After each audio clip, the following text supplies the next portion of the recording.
Hi, and welcome back to my shop. In the last episode, I worked on the drawer fronts for my curved front hanging wall cabinet.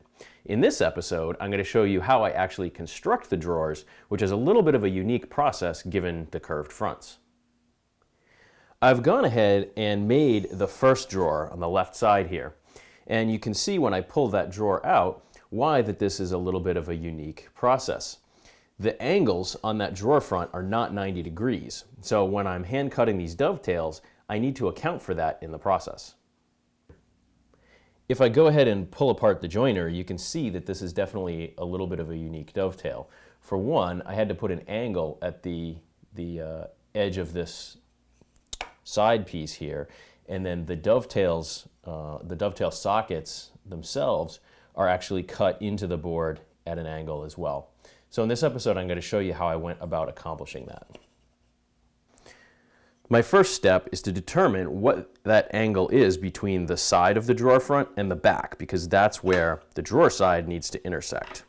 So I use my protractor here, and by lining it up, I can determine that this is roughly a 8-degree angle. And that's what's going to ensure that I have that nice, crisp intersection between the drawer side and the drawer front. That's just a simple matter of coming over to my compound miter saw and adjusting the bevel to that same angle, tightening it up, and then making my cut.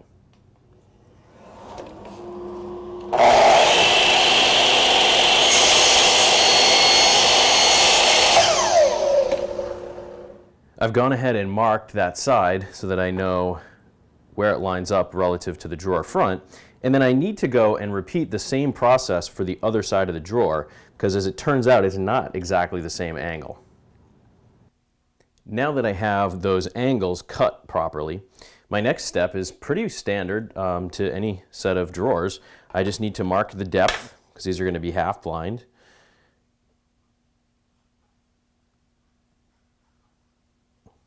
And then repeat the same process for the drawer sides. Then to lay out my tails, I've actually just taken the drawer side from the left drawer, laid it across the side for the right drawer, and then just making little pencil marks to transfer the lines over so that I know that they'll match. And now that those marks are on my board, it's a simple exercise of just using my marking gauge to then extend my lines down. Now that I've gotten the tails laid out, ordinarily this is where I would take both of the drawer sides and gang them up together and then cut the dovetails all at the same time, saving an extra step. But in this case, because I have those angles on the ends of these, I have to cut them individually, so it just adds a little bit more process. I've gone ahead and darkened the mark that I left with my marking gauge there, just to kind of highlight exactly what I'm kind of trying to accomplish here. So as I'm cutting, I want to make sure that I keep the base of my saw plate completely parallel with that line, so I create that same angle. Now when it comes to wasting out the material between the tails, there is a little bit of a unique part of the process here as well. I marked on this piece that there's a 10-degree bevel cut, and that was from when I used my protractor to measure that angle. So I've also created a guide that has an 8-degree angle on one side and a 10-degree angle on the other side. Those happen to be the two angles for the left and right sides of the drawer. So in this case, it's a 10-degree, and I can use that to help me register the line as I'm cutting across the grain to waste out between those tails. And that'll ensure that I meet that same angle along the sides as well as the space between the tails, and everything will line up properly once it's fitted. Now with my paring guide clamped down, I can use that to register my chisel so I know I'm hitting that right angle as I waste away the material. Once I've gone roughly halfway through, I'll just flip it over, and then of course flip my guide over as well. Still got 10 degrees there. line it back up with my line from my marking gauge, and then just repeat the process until that material just pops right out.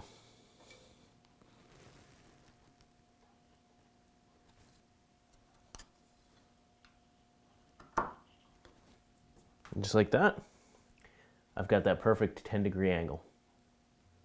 Here I've got the completed tails, which look pretty standard from this direction, but then when you look at the side, you can see that that angle is transferred all the way across.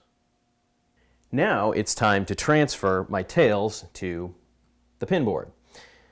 Because again, this is at an angle, what I've done is I've just extended the drawer front up through my front vise and extended it up high enough that the angle meets so that I can just rest the edge of this tailboard on the top of my bench and everything's kind of lined up properly. So then all I have to do is go and use my marking knife to mark my lines. Then doing the right side of the drawer is just kind of the opposite. So I just need to have a piece of stock here supporting the end of the board so that I can, again, match that same angle as I mark my pins. And then I just wrap those marks around to the inside of the drawer as I would ordinarily do. Then cutting the lines to start wasting out my pins is actually pretty much the same process that I would ordinarily use for dovetails, not much different here.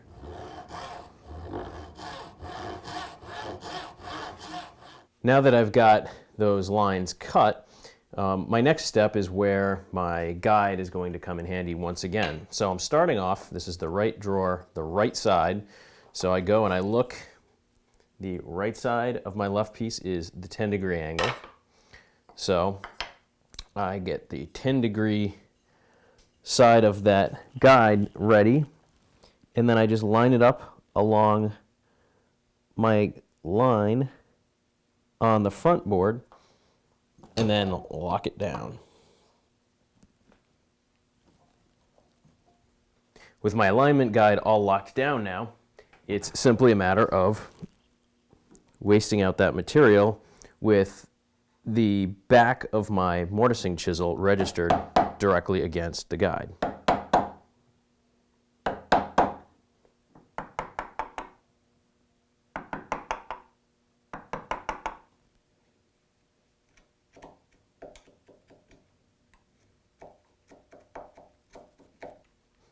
All right, I've cleaned up those sockets and getting pretty good tight fit. And you can see how that slides in there, and then that angle meets perfectly at the top of the drawer front. All right, so now I have both of the drawer sides dovetailed into the drawer front. And obviously this is not size to length for the drawer sides. So what I'm going to do is I've got the case here. I'm just going to slide the drawer in. Hopefully it'll fit. And then make sure it's flush to the front of the case. And then I'm simply going to make a pencil mark in the back so that I know where the drawer sides should terminate. Now, of course, I need to measure the back of my piece. Now, the back stock is actually slightly shorter than the stock for the sides, as you can see, and that's because it sits flush with the top and then it leaves enough of a space to slide the drawer bottom in once the entire drawer is glued up. So in order to determine how long the back needs to be, I really can't use the front of the drawer at all because it's at that odd angle. So all I have to do is use the back of the case as the mechanism for measuring. Again, referentially measuring this so that I know that it's right. And I'm going to mark it exactly where the divider is, and then I'm going to subtract just a little bit so that the drawer has room to slide in and out.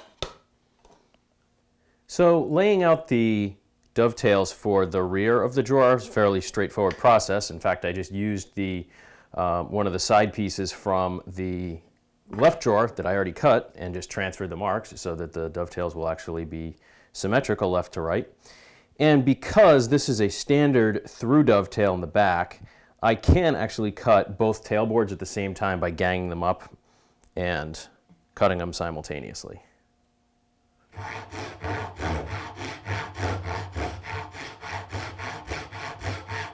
All right, I've got my back piece completed now, so I can start putting everything together and do a dry fit of this drawer.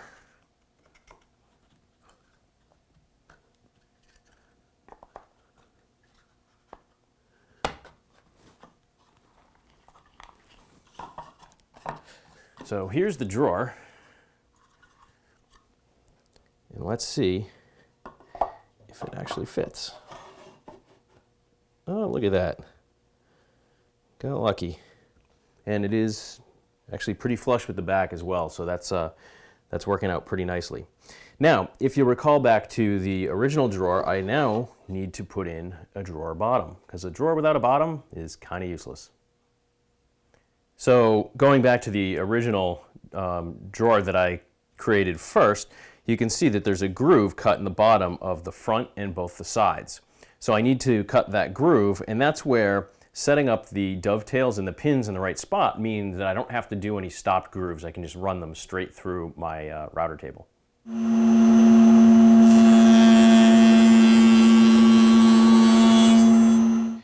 Now the stock that I used, I planed it down to as close to 1/8 of an inch as I can get, but that's really hitting the limitations of my power planer.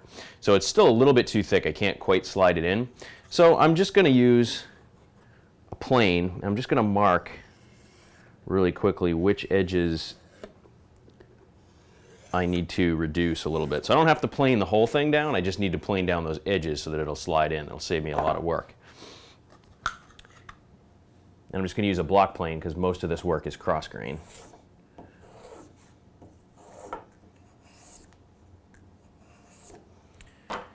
With a little bit of elbow grease, I'll give this a shot one more time, and that's a pretty good fit. I might take a little bit more off the front, but it's a nice fitting drawer bottom. I may need to shape it just a little bit more once I actually glue up the drawer, but I really like to fit the drawer bottoms before I do the glue up because it helps ensure that everything's square during glue up.